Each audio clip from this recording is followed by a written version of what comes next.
Welcome, welcome, welcome. Just glad to have you here on this segment of 5 Minutes with KeRusso as I'm going to wrap up this storyline of Korah.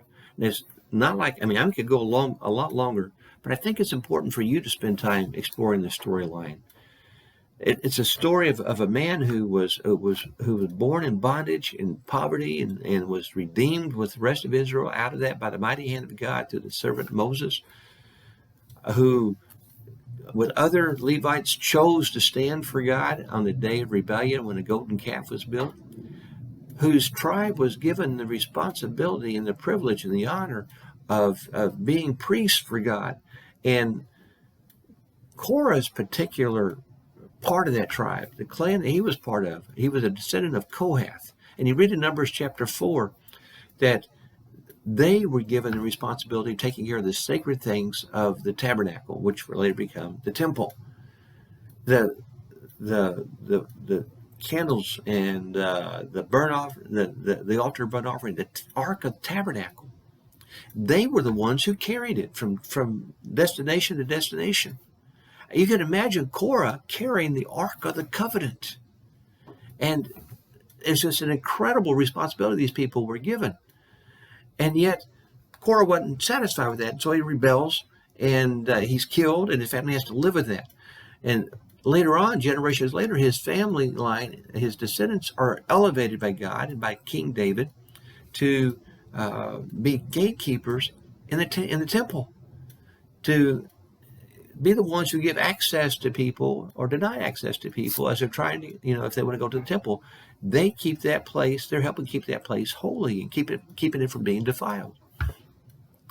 Well, these descendants would become known as the Sons of Korah also, and they would write 11 Psalms that would be included in what we call the Book of Psalms, in this Psalter. And I'm going to tell you what they are, so you should read each and every one of them and think about their family history when you read these Psalms. Psalm 42, 44, 45, 46, 47, 48, and 49. Psalm 84, 85, 87, and 88. 11 of them. And you read these Psalms and you're going to discover some things. One, they cover the gamut of emotions and of relationship with God. In Psalm 88, what some people call the darkest psalm, the Sons of Korah wrote that, and it ends with this statement: darkness is my closest friend. In Psalm 44, they describe exile, and the despair that they're feeling, and how long, oh God, will you forget us? You sold us and made nothing off from us, and we're here in exile. How long will you leave us in this condition? They know those situations. And yet they also are the ones who gave us some of these incredible statements that have become songs even in our worship to God, not just the Hebrew worship. You read Psalm 44, as the deer pants, Psalm 42 rather, as the deer pants for the water, so my soul longs for you. That's the Sons of Korah, whose family history is one of darkness, and who know the history of Israel and experience the history of Israel, the dark periods of it. They also wrote in Psalm 45, be still and know that I am God. And in Psalm 84, they wrote, I'd rather be a gatekeeper in the house of the Lord for just one day than 1,000 days elsewhere.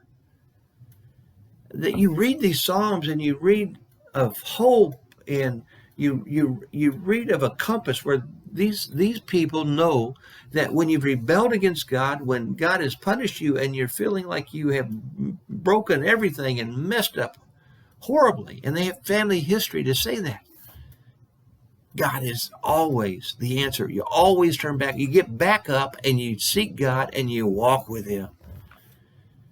You serve Him. This is life that is lived best. And this is what the Sons of Korah are telling us in these Psalms. And so whatever's going on in your life, whatever you've done personally, whatever your family has done, however far you've walked away from God, if you feel like you're under judgment for God, realize that's not the last word, or it doesn't have to be, because you can get back up and you can walk with God and you experience renewal and joy and hope and purpose. This is your future if you want it. I share these with you because I believe this storyline of Korah is really important for us, and all of us can relate to it. You can, I can, all of us can. I hope you're blessed by it. I hope you will spend time in each one of these Psalms. I'll be back with you next Friday for something special, and a few Fridays after that to share some more special things with you. But this is what you get today. Thanks for tuning in. Leave any messages or comments that you want, or send me an email at booksbyKeRusso@gmail.com. Stay close to God.